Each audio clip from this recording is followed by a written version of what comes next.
Yung garden ng aking biyanan, tingnan niyo yung apple. Yung apple ang lalaki. Tapos yan o, ang dami. Ang daming mga apple. Ito sa garden ng aking biyanan na lalaki. Pakita ko sa inyo yung, ayan, maraming mga rose. Ang ganda ng mga rose dito. Ha. Tingnan nyo dito, may apple ulit. Maano lang siya.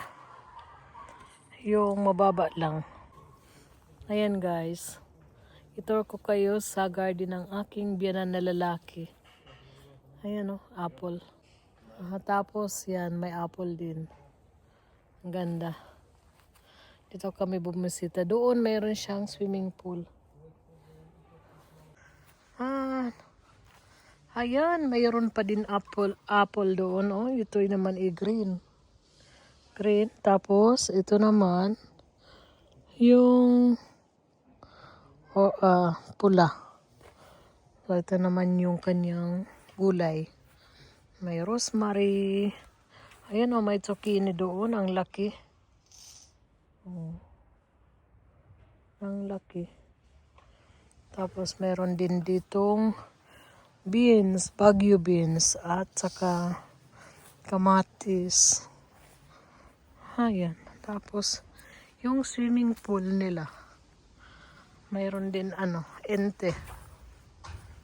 Ayan o, may ente. Malaki ito, malaki. Malaki yan.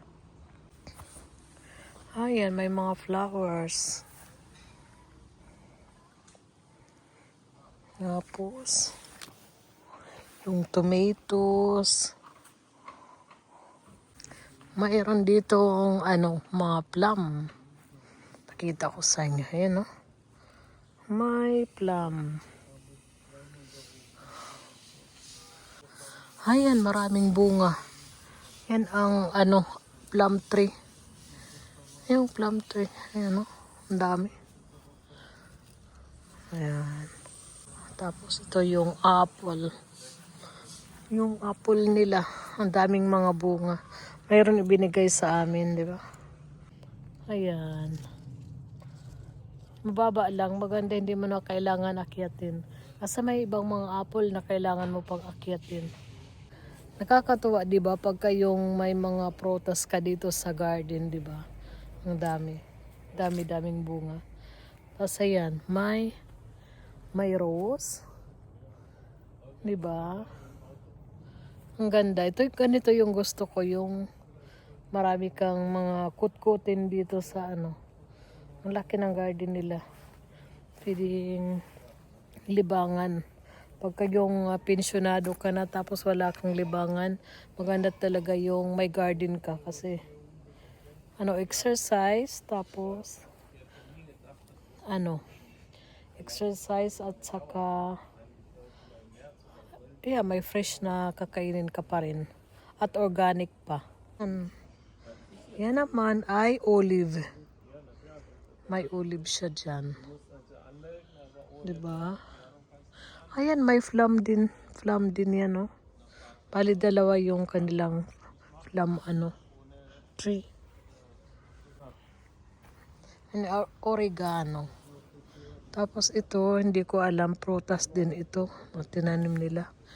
Hindi ko din alam. Tapos ito dito, mga raspberry. Raspberries yan.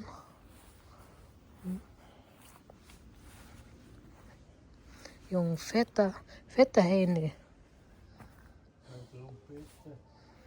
May feta hene sila. Ito naman, mayroon bombahan.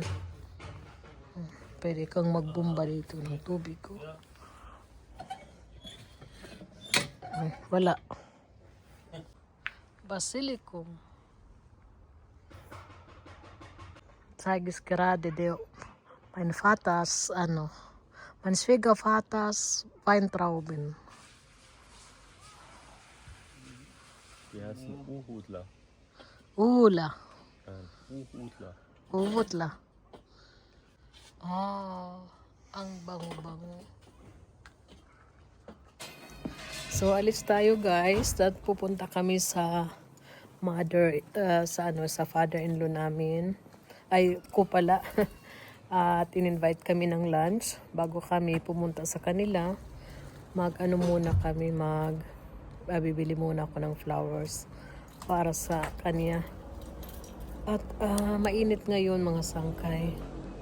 So dito kami sa bahay ng aking biyanan na babae. Pakita ko yung garden namin. Dito, yung garden ng aking mama-in-law. Ayan. Ayan, alis pababa na kami. Sa baba kami nagpa-park. Alis tayo.